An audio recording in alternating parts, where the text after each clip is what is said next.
রাত যত গভীর তার স্বপ্ন তত তীব্র।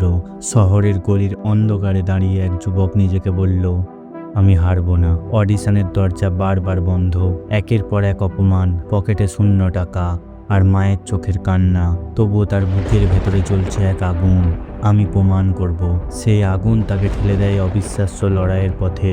ভোরের কুয়াশা ভেদ করে শুটিং ফ্লোরে প্রথম লাইট জ্বলে উঠল যেই দিন, সেই আলোয় যেন তার প্রতিটি দাগ, প্রতিটি না শোনা ক্ষত হয়ে গেল। নতুন শক্তিতে ঝলসে উঠল। আজ যখন লক্ষ মানুষ তার ঝলক দেখার জন্য দাঁড়ায়, আমরা তখন ভুলে যাই প্রতিটি হাততালি, প্রতিটি উল্লাসের পেছনে ছিল রক্ত, ঘাম আর অদম্য সাহসের গল্প। সেই গল্পের নাম দেব।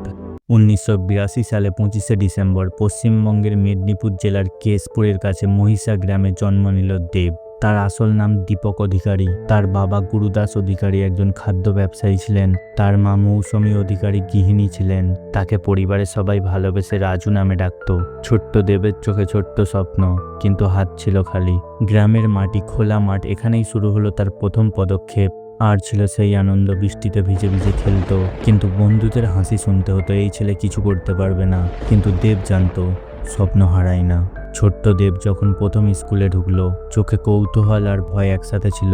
স্কুলে প্রথম নাটকে ছোট্ট রোল প্লে করে দেব, কিন্তু তাতে ভুল করার কারণে শিক্ষক রেগে গেল। বন্ধুরা হাসছিল।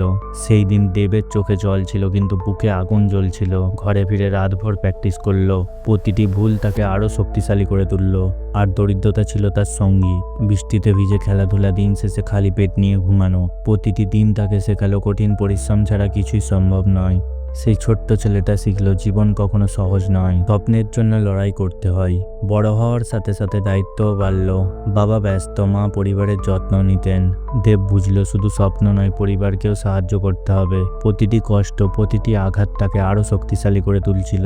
1999 থেকে 1902 সালের মধ্যে সে মুম্বাইয়ে চলে আসে। মুম্বাইয়ে এসে প্রথমবার সে সিনেমা সেটে গেল। সেখানে গিয়ে সে আলো দেখলো, ক্যামেরা দেখলো এবং এটাও দেখলো যে সবাই চারিদিকে কাজ করছে। এই সব কিছু দেখে তার মনের ভেতর দিয়ে একটা আওয়াজ আসে, আমার জায়গা এখানেই। এখান থেকেই শুরু হলো তার অভিনয় যাত্রা। দেবের প্রথম সিনেমা বক্স অফিসে ব্যর্থ হলো। সব বন্ধু এবং পরিবারের লোক হতাশ হয়েছিল, কিন্তু দেব থেমে থাকেনি। প্রতিটি চ্যালেঞ্জকে শক্তিতে পরিণত করলো। স্কুল থেকে কলেজ, প্রতিটি পদক্ষেপেই নতুন বাধা। বন্ধুরা হেসে বলতো তুমি কখনোই কিছু করতে পারবে না। দেব চুপচাপ শুনতো, নিজের মনকে শক্ত করে রাখতো। এইভাবে তার আত্মবিশ্বাস গড়ে উঠল। তারপরে অগ্নিশপথ সিনেমা দিয়ে অন্তর্প্রকাশ, কিন্তু সে ফিল্মও ব্যর্থ হলো। দেব শিখলো মাঠে থাকতে হলে লড়তে হবে। প্রতিটি সিনে নিজেকে পুরোপুরি ঢেলে দিল।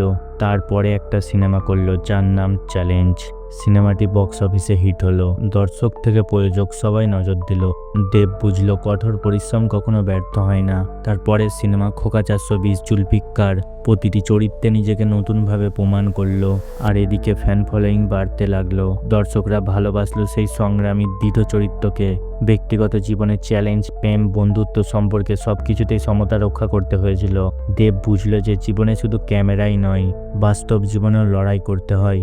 তার পরিবারের সাথে সময় কাটানো, বন্ধুর সাথে আলোচনা। দেব শিখলো মানুষের সম্পর্কই জীবনের সবথেকে বড় শক্তি। প্রতিটি কষ্ট, প্রতিটি আনন্দ সবকিছুই ভাগাভাগি করা দরকার। এইসব ছাড়াও দেব দরিদ্র ও অসহায়দের সাহায্য করতে শুরু করলো এবং দেব তার প্রযোজনা সংস্থা দেব এন্টারটেইনমেন্ট ভেঞ্চার্স প্রতিষ্ঠাতা করল। ছোট গল্প বড় পর্দায় দেখানো হলো এবং সকলকে অনুপ্রাণিত করলো যে স্বপ্ন পূরণ করা সম্ভব। প্রতিটি ব্যর্থতা, প্রতিটি সাফল্য সবকিছু তার জীবনের শিক্ষা। দেব জানতো জীবনের মূল উদ্দেশ্য হলো অন্যদের প্রেরণা দেওয়া। 2014 সালে তৃণমূল কংগ্রেসের হয়ে লোকসভা নির্বাচনে অংশগ্রহণ করে এবং মুর্শিদাবাদ জেলায় নির্বাচিত হয়। দর্শক দেখল শুধু কেবল একজন অভিনেতা নয়, সমাজকর্মীও। তারপরে ফ্যান ফলোয়িং বৃদ্ধির সাথে সাথে দায়িত্বও বাড়ল। রাতে কাজ, দিনে জনসেবা। দেব শিখল যে যদি স্বপ্ন পূরণ করতে চাও তাহলে লড়াই ছাড়া আর কিছু নেই। ফিল্ম, রাজনৈতিক, সমাজ কাজ সব মিলিয়ে তার জীবন। প্রতি পদক্ষেপে দর্শকদের জন্য উদাহরণ স্থাপন করেছে সে। প্রতি নতুন সিনেমায়, নতুন চ্যালেঞ্জে দেব নিজেকে নতুনভাবে প্রমাণ করেছে। দেব জানল যে শিক্ষা জীবনকে আলোকিত করে। ছোটবেলায় স্কুলের সেই ছোট্ট অভিনয়ের পাঠটা তাকে আজ বড় পর্দায় পৌঁছে দিল। ব্যক্তিগত জীবনের সম্পর্ক তাকে শেখালো সহমর্মিতা ও ধৈর্য।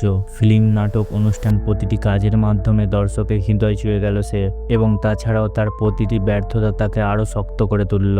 প্রতিটি রাতের পরিশ্রম স্বপ্নকে আরও কাছে নিয়ে এলো। দেবের কাজ প্রমাণ করলো সংগ্রাম, পরিশ্রম আর উদারতা মিলে মানুষকে প্রেরণা দেয়। এদের জন্য উদাহরণ, ছোটদের জন্য প্রেরণা। সেই ছোট্ট রাজুর গল্প এবারে বড় পর্দায় সকলের সামনে। দরিদ্রতা, ব্যর্থতা, চ্যালেঞ্জ সবকিছু তাকে তৈরি করেছে একজন অভিনেতা হিসাবে, একটা সমাজসেবক হিসাবে এবং একটা ভালো মানুষ হিসাবে। জীবনের প্রতিটি কষ্ট, প্রতিটি বড় পদক্ষেপই বড় শিক্ষা। ছোট্ট রাজু বড় হয়ে দাঁড়িয়েছে। আজ দেব সংগ্রামী, দৃঢ়, অনুপ্রাণিত। আপনি এবার ভাবুন তো, এক শহরের কোলাহলে এক ছোট্ট গ্রামে জন্ম নিয়েছিল এক স্বপ্ন। প্রতিটি প্রত্যাখ্যান, প্রতিটি দরজা বন্ধ হওয়া তার বুকের ভেতরে কেবল আরো বড় আগুন জ্বেলে দিয়েছিল। ঘামের নোনা জল, রাতের নৃশংসতা, এই সব দিয়ে সে করেছে নিজের পৃথিবী। আজ আলোয় দাঁড়ানো সেই মানুষটির দিকে তাকালে আমরা আসলে নিজেকে দেখি। আমাদের লড়াই, আমাদের ভয়, আমাদের ছোট ছোট জয়। কারণ তার গল্প শুধু নয়, এই গল্প প্রতিটি স্বপ্নবাজের। তার মধ্যে একজনের নাম, যে নাম শুনলে বুকের ভেতরে অজানা শক্তি জাগে। দেব। আজ দেব পেরেছে, কাল তুমিও পারবে। চেষ্টার ফল কখনো বৃথা হয় না। এই গল্পে আমি যদি কোনো ভুল করে থাকি তার জন্য আমাকে